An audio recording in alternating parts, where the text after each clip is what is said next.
Hello students, आपका मैं अपने यूट्यूब चैनल में स्वागत करती हूँ। आई होप आप सभी अपनी बोर्ड परीक्षाओं की तैयारियों में लगे हुए होंगे। तो आपने आई होप आपने परीक्षा अध्ययन या परीक्षा बोर्ड तो ले ही लिया होगा। तो चलिए, मेरे पास आ गया है सैम्पल पेपर। मैं आपको बता देती हूँ, सैम्पल पेपर दिखा देती हूँ और कौन कौन से इम्पोर्टेंट क्वेश्चन आपको पढ़ने हैं, कौन कौन से चैप्टर्स पढ़ने हैं, आपको बता देती हूँ। तो स्टूडेंट्स, यहाँ पे अंक विभाजन किया गया है। यहाँ पे देख लीजिए, आपके पार्ट 13 तक का दिया हुआ है। कौन से पार्ट से कितने ज़्यादा नंबर्स का आ रहा है, उस हिसाब से आप तैयारी में जुट जाइए। और जिन्हें लग रहा है कि वो केवल पास हो जाएं, यही उनके लिए बहुत है। तो सबसे पहले ये 8 नंबर वाला पार्ट पढ़ लेंगे। जैव प्रक्रम पढ़ लें आप। सबसे पहले जैव प्रक्रम की तैयारी कर लें। फिर उसके बाद ये 8 नंबर का दिया हुआ है प्रकाश परावर्तन एवं अपवर्तन। 7 नंबर का पहला पार्ट पढ़ लें, रासायनिक अभिक्रियाएं एवं समीकरण।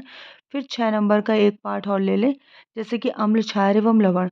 तो आप 4 पार्ट की तैयारी करके चलें। 4 पार्ट में से कोई भी क्वेश्चन छूटने नहीं चाहिए और आप इस तरह से पास हो जाएंगे। तो स्टूडेंट्स, यहाँ पे 1 से लेकर 5 तक के वस्तुनिष्ठ प्रश्न दिए हुए हैं। फिर उसके बाद पहला प्रश्न है, यानी छठवां प्रश्न है, लोहे की वस्तुओं में हम पेंट क्यों करते हैं? तो लोहे की वस्तुओं में हम पेंट क्यों करते हैं का आंसर हो जाएगा, संक्षारण के कारण लोहे की बनी वस्तुओं का क्षय होता रहता है। इस कारण होने वाले क्षय से बचाने के लिए उस पर पेंट किया जाता है। पेंट होने के कारण लोहे और वायु का संपर्क नहीं हो पाता, जिससे लोहे की वस्तुओं में जंग नहीं लगता और लोहे की वस्तुएं बहुत समय तक सुरक्षित रहती हैं। छठवां प्रश्न के अथवा में दिया है, श्वसन को ऊष्माक्षेपीय अभिक्रिया क्यों कहते हैं? तो इसका उत्तर हो जाएगा स्टूडेंट्स, ऑक्सीजन के दौरान अंदर लिए गए ऑक्सीजन द्वारा भोजन विघटित होता है, अर्थात वह अपचयित होता है। इस प्रक्रिया में ऊर्जा मुक्त होती है, अतः श्वसन को ऊष्माक्षेपीय अभिक्रिया कहते हैं। इसके लिए एक अभिक्रिया है, C6H12O6 plus 6CO2 sorry 6O2 gives 6CO2 plus 6H2O plus ऊर्जा। यहाँ पे ऑक्सीजन मैंने बोल दिया था, यहाँ पे आपसी शोषण है। प्रश्न क्रमांक 7वां देखिएगा स्टूडेंट, संक्षारण से सुरक्षा के 2 तरीके लिखिए। तो इसका उत्तर होगा, जब धातु पानी और वायुमंडलीय ऑक्सीजन के संपर्क में आती है तो धातुएं धीरे धीरे अवांछित पदार्थों जैसे ऑक्साइड, हाइड्रोक्साइड, कार्बोनेट आदि में परिवर्तित होने लगती हैं, अर्थात धातुओं का अवांछित यौगिक में परिवर्तन होने की प्रक्रिया को ही संक्षारण कहते हैं। 7वें प्रश्न के अथवा में है, धातु एवं अधातु में कोई 2 अंतर स्पष्ट कीजिए। तो यहाँ पे हम धातु एवं अधातु में अंतर देखेंगे। धातु में है पहला, धातु में धात्विक चमक होती है, अधातु में चमक नहीं होती है। धातुएं कठोर होती हैं, अधातुएं नरम तथा भंगुर होती हैं। धातुओं में आघात वर्धिता का गुण होता है, अधातुओं में आघात वर्धिता का गुण नहीं होता है। फिर चौथा अंतर है, इनमें तन्यता एवं धात्विक गुण होते हैं और अधातुओं में तन्यता एवं धात्विक नहीं है, ध्वनिक गुण नहीं होते हैं। 5वां है, इनके गलनांक तथा क्वथनांक उच्च होते हैं और अधातु में लिखेंगे इनके गलनांक तथा क्वथनांक कम होते हैं। प्रश्न 8वां स्टूडेंट्स, गर्म जल का टैंक बनाने में तांबे का उपयोग होता है परंतु इस्पात का नहीं, इसका कारण बताइए। तो इसका उत्तर ये है, कॉपर ठंडे पानी, गर्म पानी या भाप के साथ प्रतिक्रिया नहीं करता है, हालांकि लोहा प्रतिक्रिया करता है भाप के साथ यदि गर्म पानी टैंक स्टील लोहे का एक मिश्र धातु है।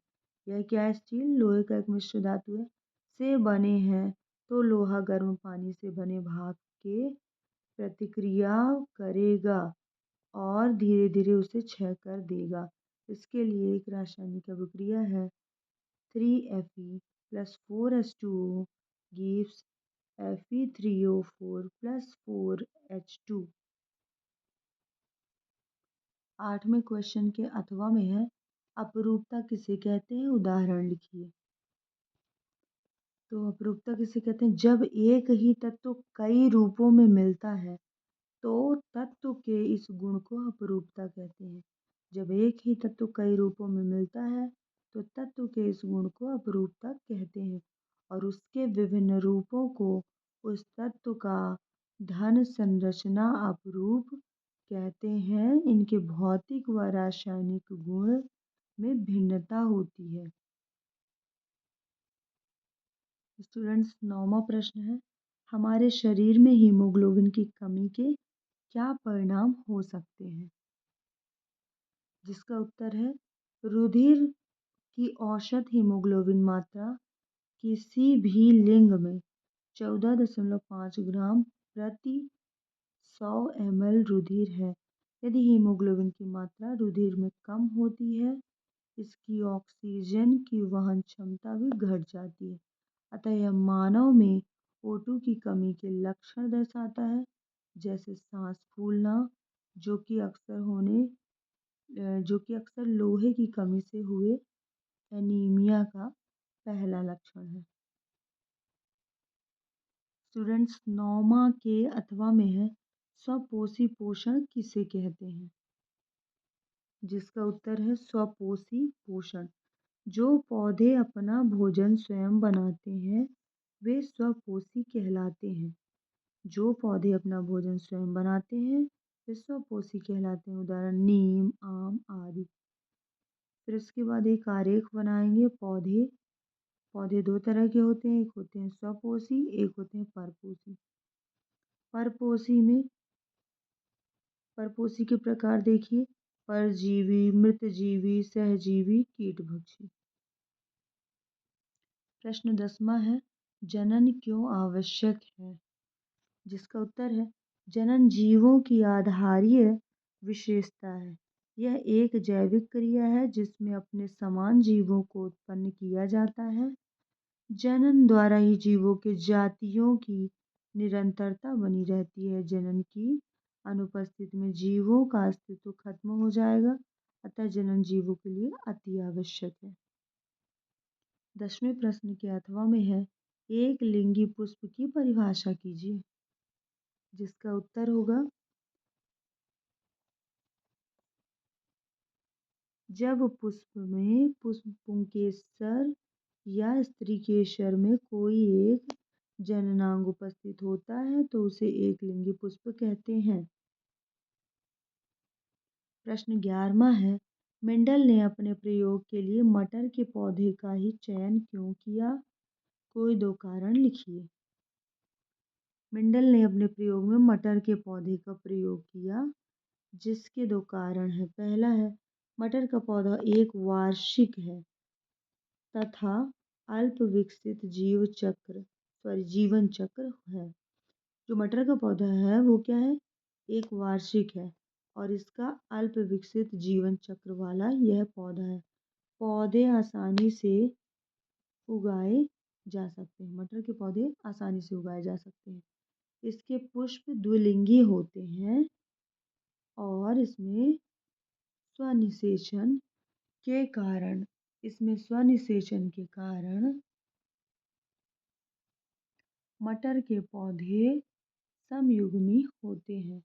5वां है, इसके पौधे में अनेक विरोधी लक्षण पाए जाते हैं। 11वां के अथवा में है आनुवांशिकता किसे कहते हैं, जिसका उत्तर है जीवधारियों में पीढ़ी दर पीढ़ी विभिन्न लक्षणों के संचरण को आनुवांशिकता कहते हैं।